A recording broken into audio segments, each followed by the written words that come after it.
for one simple reason. He believed in the dream, I believed in the dream, and our dreams come true, and there's no reason every one of yours can't either.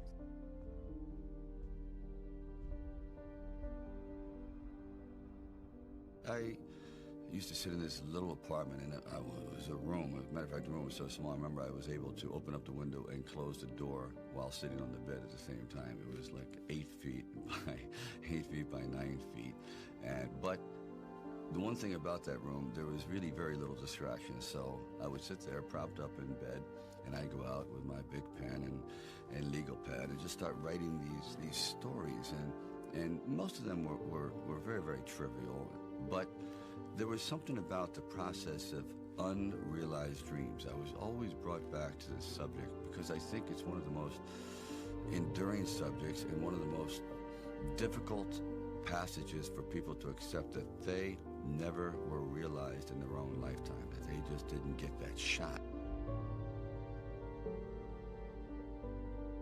I decided it was a time to come to California. So I went to California, and I moved in the valley, and things weren't going very, very well there. As a matter of fact, I had to go out and try to sell my dog because it was either do that or he just was not going to be very well fed. And then one night, I went to see Muhammad Ali fight. For one brief moment, this supposed stumblebum turned out to be magnificent in the fact that he lasted and knocked the champion down.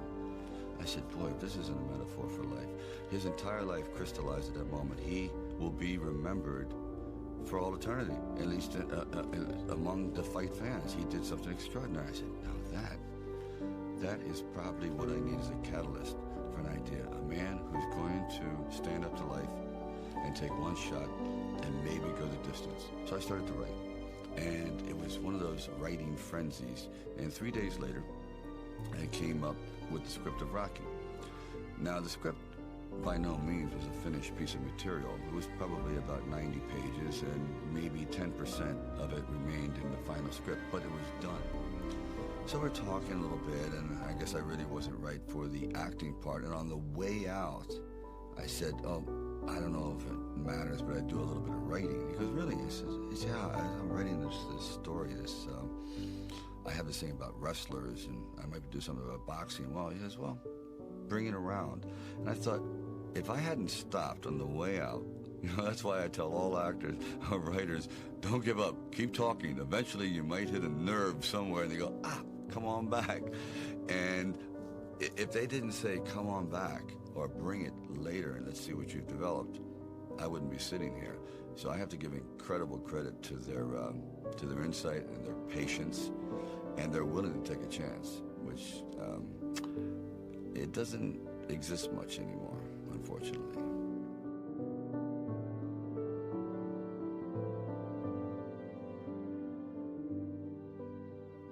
Originally, when I brought the script to them, they were fairly enthusiastic about it. The one thing they were not enthusiastic about was me playing the part, and I really can't blame them at the time. But there was something inside of me that this opportunity is never going to come around. And I really wasn't used to money, and I had no idea what I would be missing. But the temptation started to come forward. First, it was $25 grand and $100,000.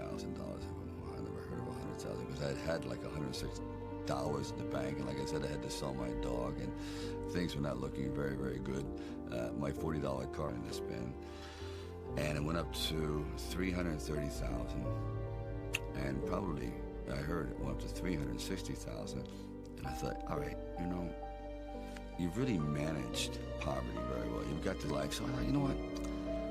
If I know in the back of my mind, if I sell this script and it does very, very well, I'm going to jump off a building, and if I'm not in it. So this is one of those things where you just roll the dice and you fly by the proverbial seat of your pants. Say, all right, I got to try it. I got to just do it.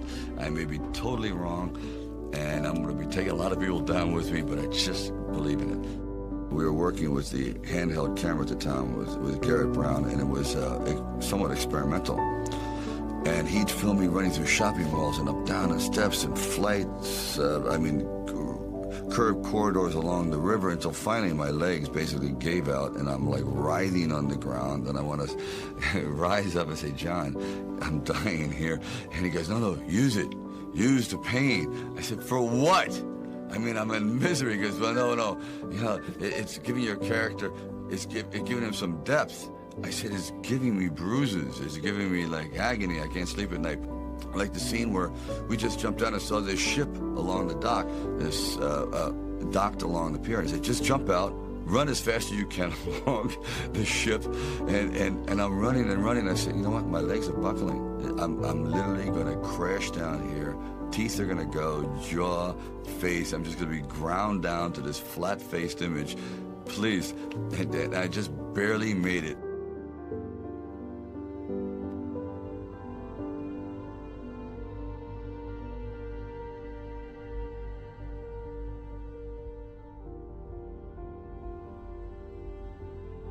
The world ain't all sunshine and rainbows. It's a very mean and nasty place, and I don't care how tough you are, it will beat you to your knees and keep you there permanently if you let it. You, me, or nobody is gonna hit as hard as life. But it ain't about how hard you hit. It's about how hard you can get hit and keep moving forward. How much you can take and keep moving forward. That's how winning is done.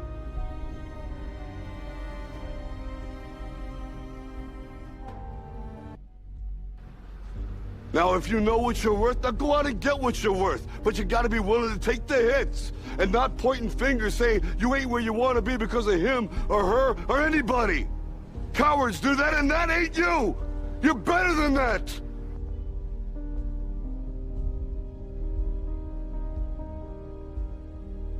You can't be alone. To really succeed, no man really is an island. When you find the right components in your life, the right people that gel with you, then you feel as though you're invincible. It may be a fallacy, but you at least feel as though you can take all that life has to dish out.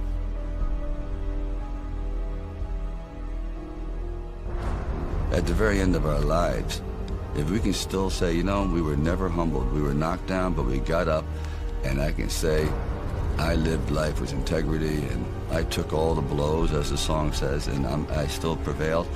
I think that's a good epitaph for anyone.